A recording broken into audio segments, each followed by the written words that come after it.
I'm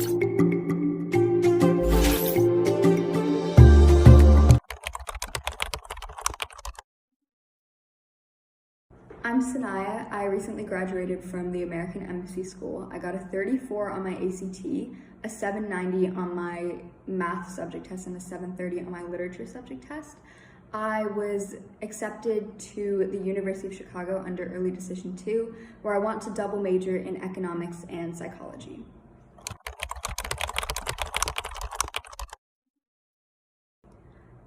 For my college application journey, to be quite honest, it was one of the most stressful experiences of my life. And I'm not saying that because I think you should be afraid. I'm just saying that because I think you need to prepare. Because the biggest dilemma that I had with this process is time management, because it just happens at a time where outside of this process, you also have your first semester of your senior year, where there's obviously going to be a lot of academic work that you have to do. So finding a balance between all of that, as well as extracurriculars, and also not going completely insane is really difficult. And I think that setting your own timelines from the very beginning is extremely important. I cannot stress this enough. Literally write it down. I wrote down when I wanted to finish every application at the very least, a week before the deadline, and then I could move on to the next one. And that helped me because I didn't have to submit it a week before. I just had to have it done. And then you can go back to it and read it, but all your energy isn't going into that. So you aren't there's no application where you're like, I have to finish this in 2 days, and then you're rushing an essay and it's not your best work. Another thing that I struggled with was being authentic. I realized that it's really easy to get caught up in this whole, what does this college want from me? Who do they want me to be? Because at the end of the day, that false persona that you're creating in your essays or in your application to get into a certain school isn't the person that's going to go there if they're accepted. You're going to be the person that goes there. And if they accepted you because they think that this person is a fit for their school, when in reality you're not at all a fit for that school, then you're going to be miserable for the next 4 years of your life. And that's going to make it really difficult to have not only an enjoyable college experience, but also a fruitful one.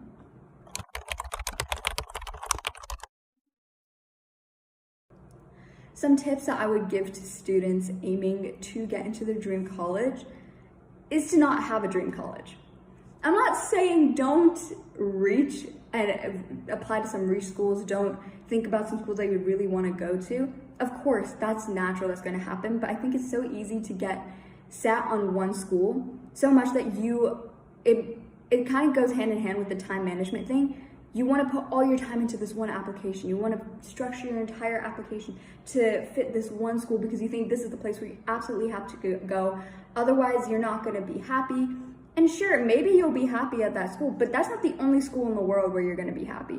There's so many schools out there. You are guaranteed to find at least 10 to 20 where you would thrive as a student. So honestly, I think that you need to really take a step back and think, and yes, have a couple of dream schools, obviously, but also be happy with every single school that you apply to. Be happy for every single acceptance, because you never know where you're gonna go. And I've rarely ever heard of people not being happy where they are at university. And things always work out for the best. You just have to have a more broad perception of what is best for you. You also have to know what you prioritize in looking for schools. This process is extremely competitive and it's really easy to be influenced by what people around you are doing, but you need to focus on yourself. This is not something that can be influenced by other people because your friends are not the ones going to these schools. You are, again. So you have to think about what is best for you as a person. And at the end of the day, I think, I heard this so much, and I honestly think that when you actually accept it, it helps so much with all the rejections that you may possibly get, is that this process is so random, it doesn't say anything about you as a person, because it could be as simple as the person doesn't vibe with you, or maybe they already accepted someone similar to you, and if your application had come before theirs, then you would have been accepted. Yes, that's scary, but it also shows that it's not about who you are, and you can't let this affect your perception of yourself.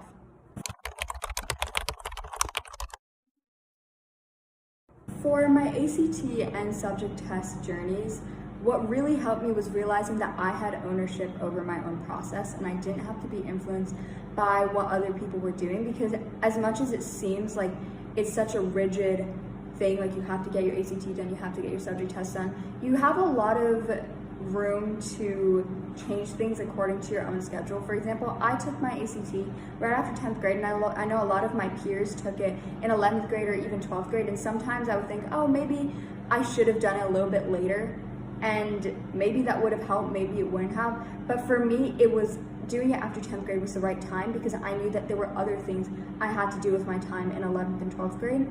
But obviously that's not the case for everyone. So don't be influenced by, oh, my friends are taking it now, I should take it now. Think about when it's gonna suit you, and you should definitely start thinking about that as soon as possible and set a goal date so that you can actually reach it.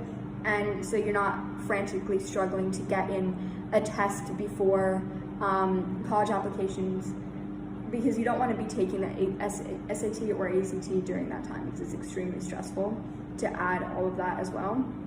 I'm someone who gets really stressed really easily, so to get over my anxiety, I had to think about the fact, this is especially when I was about to take tests the day before, I took some time away from all of my screens. As much as that sounds like something that a teacher or a mom would say to you, it actually does help, because it clears your mind of any distractions. And I took some time to myself and I said, I'm gonna go, and for the 4 hours I'm taking this test tomorrow, I can't let my stress affect me, because that's not gonna help me do the best that I can do.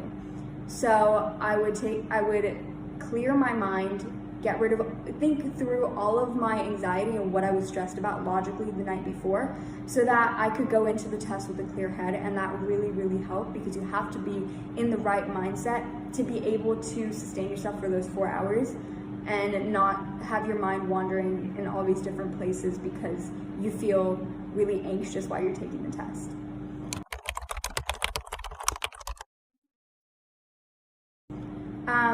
For the importance of standardized testing, I would say that it's really important in the sense that it's one test that everybody in the world is taking, because when you're in school, like, your grades obviously are going to be different depending on the courses that you take, depending on the kind of teachers that you have, the grading scale, all of that. But this is a test that's graded exactly the same and is exactly the same for everybody around the world.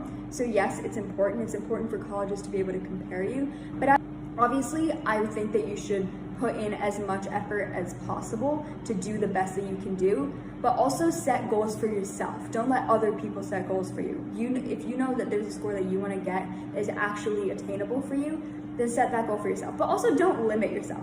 Don't underestimate yourself, because I know that definitely I have underestimated myself a lot, and I exceeded a lot of my expectations. And it would have been a lot easier if I aimed higher to begin with.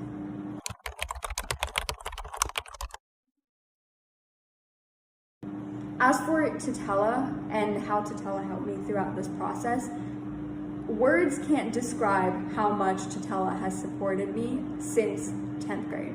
I started at Tutela in November of 10th grade with my ACT journey, and like I said, I was extremely stressed, but they have such an individualized approach to the way that you go along this process that I didn't feel unsupported at any given moment. You have amazing teachers who are always willing to help you, and they just want to see you do your best. If there was any question that I was doing for homework and I didn't understand it, I could reach out to any of my teachers at any given point of the day, and I would get a response as soon as possible from them. And that really, really helped me. I wasn't afraid to reach out to them because I knew that they wanted what was best for me. And for example, for me, math was not my best subject when I was preparing for the ACT. It was always something that I struggled with, and the people that I was preparing with, who were some of my classmates, they were better than me at the math section. Sometimes I felt like I was struggling to keep up with them, and I was going at a pace that was too fast for me. And my teachers recognized that. For example, Ashley sir would take out extra packets for me to do at home, and yes, in the moment I didn't want to do it, because why would I want to do extra homework? But that really, really helped me in the long run. And knowing that the teachers recognize you and don't just group you with the rest of the students was extremely important to me. I honestly could not recommend Tutela more, because I couldn't have done any of this without them.